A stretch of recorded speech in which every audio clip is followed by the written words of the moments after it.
भाई जो गुरु बचन पे डट गे, कट गे फंद 84 के। कबीर साहब है और विश्व में किसी के पास ज्ञान नहीं है, धरती पर नहीं है। और वो रजा आज आपके ऊपर हो चुकी है।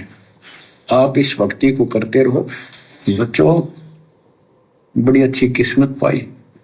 इस संसार में सुख नाम की चीज नहीं है, आप खूब समझ लो।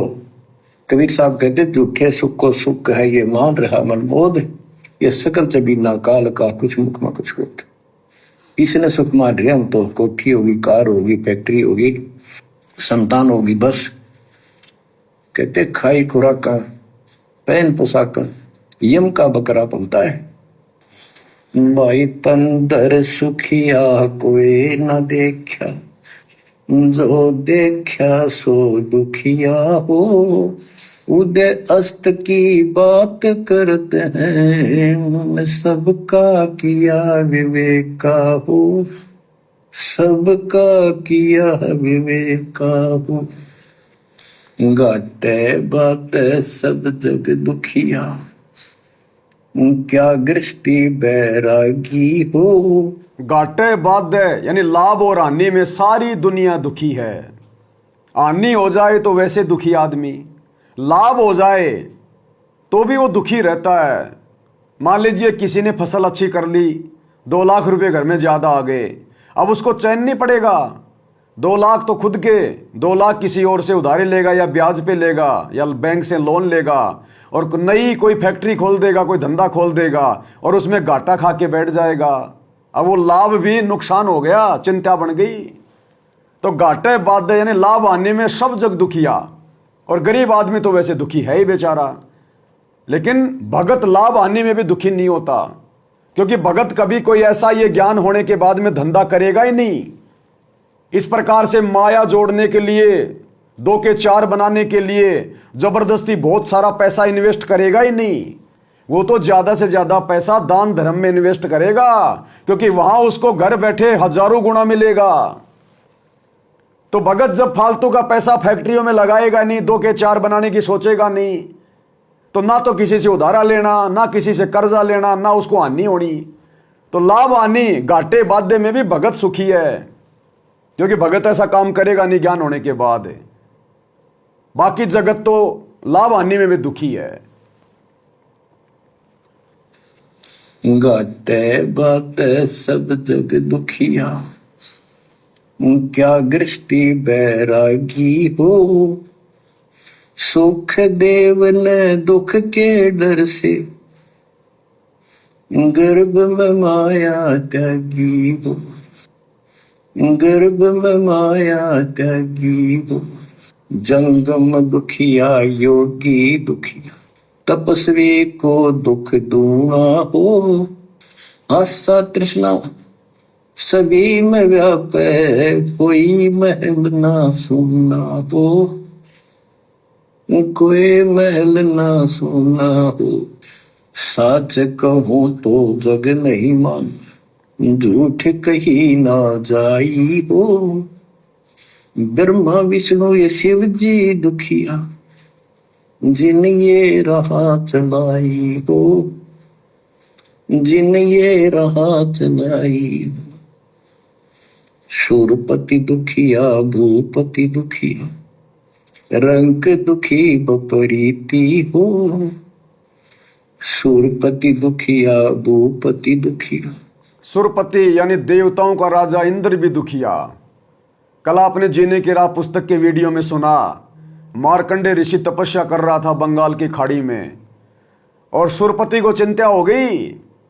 अब खाक का राजा है वो देवताओं का, राजपद पे बैठे बैठे भी चिंता हो रही है कि मेरा पद जाएगा, मेरा पद जाएगा। मार्कंडे तपस्या कर रहा है। तो कहते हैं सुरपति दुखिया और भूपति दुखिया। भूपति यानी जमीन का राजा, पूरी पृथ्वी का राजा, प्रधानमंत्री, वो भी दुखी। जैसे 4 साल पूरी होती है, 5वां साल लगता है। भारत के राष्ट्रपति को, भारत के प्रधानमंत्री को रात को नींद आनी बंद हो जाती है कि 1 साल बाद में ये पद रहेगा नहीं रहेगा, जनता मुझे सही से वोट देगी नहीं देगी। और दुनिया भर की टेंशन, कोई मंत्री टूट गया, कोई एमएलए टूट गया, पार्टी का बहुमत टूटने वाला है, किसी ने आंदोलन कर दिया। तो कहते हैं ना तो देवताओं का राजा सुखिया, ना ब्रह्मा विष्णु महेश सुखी, इनके भी 24 घंटे टेंशन लगी रहती है, लड़ाई झगड़े, काम क्रोध ईर्ष्या, दुनिया भर की। काल इनको यहां पर अवतार बना के भेज देता है इनके जो है कर्म फुड़वाने के लिए। ना ये सुखी, तो जमीन का राजा तो सुखी होगा ही कैसे, प्रधानमंत्री राष्ट्रपति तो सुखी होगा कैसे। और जब ये सुखी नहीं है तो आम आदमी तो बेचारा फिर वैसे मरा हुआ है।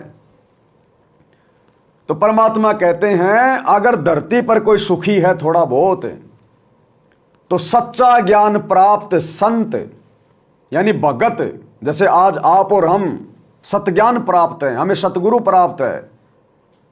तो परमात्मा कहते हैं कोई तन से दुखी, कोई मन से दुखी, कोई धन बिन रहत उदास, थोड़े थोड़े सब दुखी, एक सुखी सतगुरु रामपाल जी का दास। लेकिन भाई सतगुरु रामपाल जी के दास भी सब सुखी नहीं है। ज्यादातर दास तो धक्के खाते फिर रहे हैं दुनिया में, जगत में, राजनीति में, क्योंकि वो मर्यादाओं में रहते नहीं, गुरु को परमात्मा मानते नहीं, तो गुरु अपना आशीर्वाद उनको पूरा देता नहीं, और आधे अधूरे आशीर्वाद में जीव आधा अधूरा ही भटकता है।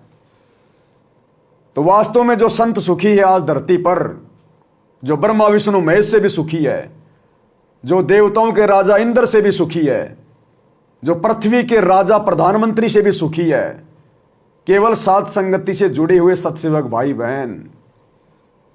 इसलिए परमात्मा कहते हैं इंद्र दा राज कागदा बिष्टा ना भोगा इंद्राणी नू।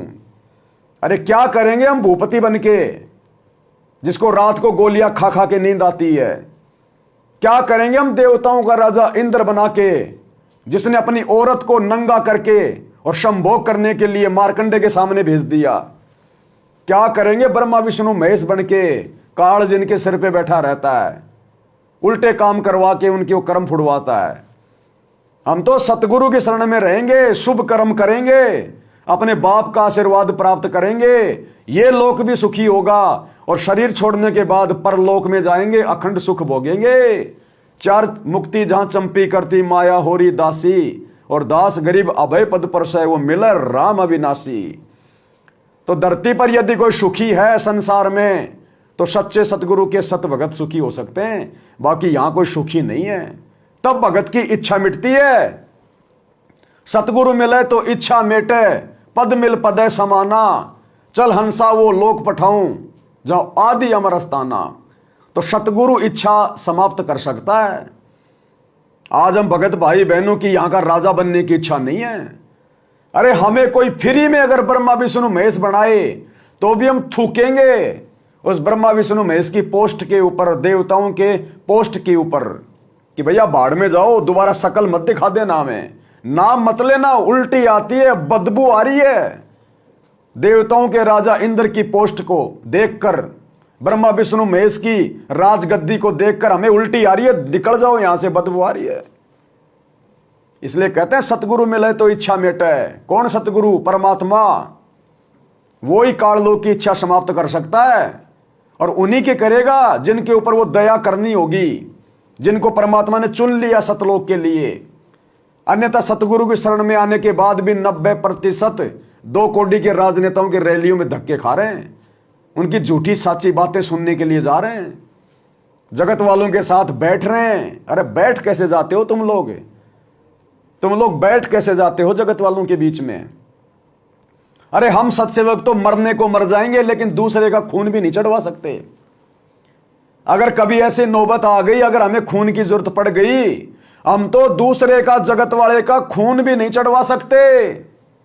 पता नहीं उसके खून में झूठ, सांस, रोग, दुनिया भर के उसने टीके लगवा रखे हैं, दुनिया भर की उसने वैक्सीन ठुकवा रखी है, उसके खून में बीड़ी, धुआं, सिगरेट, मांस, शराब, तंबाकू, उसके गंदे विचार सब कुछ शामिल हैं।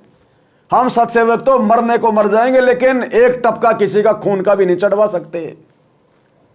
हां, अगर किसी को जरूरत पड़ गई तो हम अपना खून दे देंगे, क्योंकि हमारा खून उसके लिए अमृत है, अमृत। जरूरत पड़ी तो इन कैंपों में जाके, आश्रमों में जाके डोनेशन नहीं करेंगे, अपने खून को धंधा नहीं बनने देंगे। तो सतगुरु मिले तो इच्छा मिटे, ये होता है ज्ञान का प्रभाव, भक्ति का प्रभाव। लेकिन ये होता उन्हीं पे है जो गुरु को इष्ट मानकर मर्यादा में रहेगा।